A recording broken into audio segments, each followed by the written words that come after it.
Good afternoon, church. Thanks for tuning in to today's devotional. There's going to be two passages that we're going to look at, so feel free to go and have a read of them.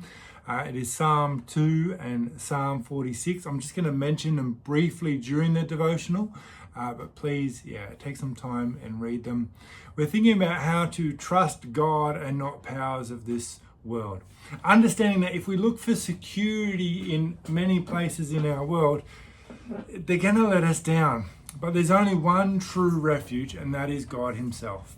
Psalm 2 verse 10 starts off with a bit of a warning, to be honest. It says, "You kings, be wise, be warned, you rulers of the earth." If you listen to the news, no doubt you've heard stories of political upheaval, the potential for global threats, man-made catastrophes. Things seem to be a little bit stressful at the moment.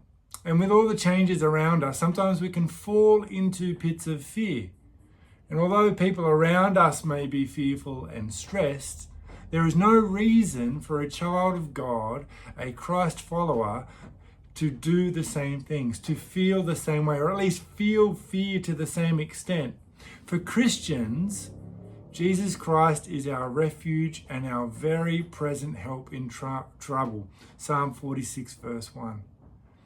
Back to Psalm 2. In Psalm 2, our attention is brought to the cosmic sweeps of nations and governments. It pushes us to think about politics. And maybe you think, religion and politics shouldn't mix. Well, Psalms are supposed to teach us about prayer. Why are we going to taint prayer with politics? And it's true. Look, over the years, mixing politics and religion has brought some really nasty results.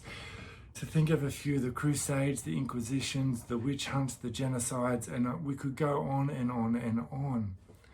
But this book of prayer called Psalms tells us that prayer and politics must mix. If we don't mix our faith and our politics, we live life in separate compartments, eventually we will become phonies.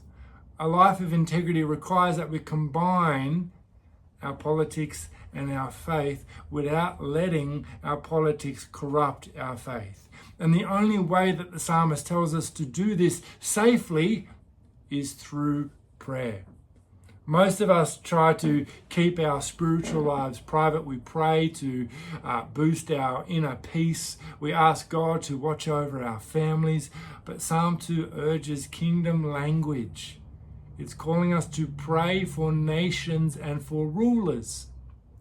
And the Psalter's central image is that of God as King. The Psalms urge us to get this straight. The center of gravity for all people, for all hope and all justice is that God is the King. And so Psalm prayers are just as concerned with what's going on in our inner lives as what's going on in our political world around us. Guys, God's eyes are on all aspects of what's going on, and we must pray for all aspects.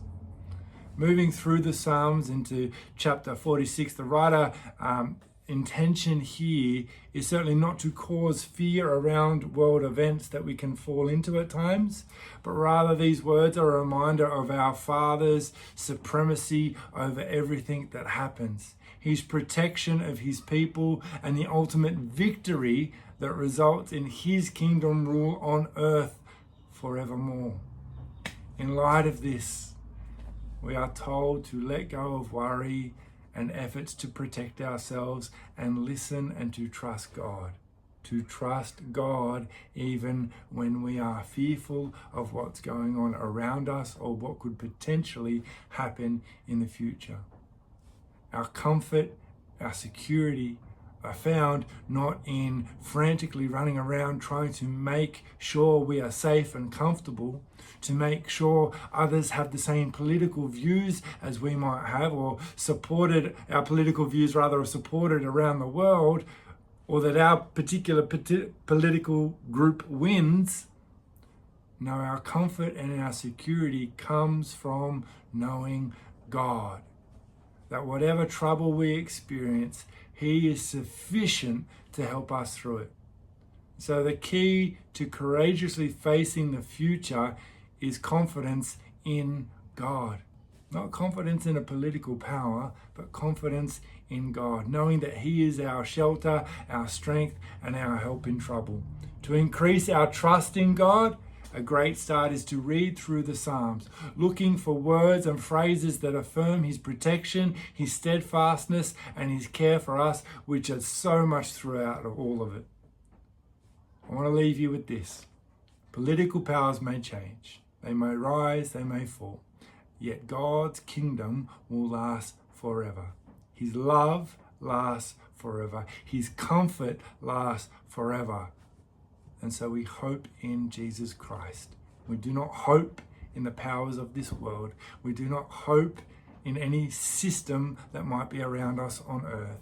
We focus on Jesus Christ and we pray for the political situations that we find ourselves in. Hope you guys have a blessed day with everything that's going on. Stay calm, stay easy. God has got this. Take care.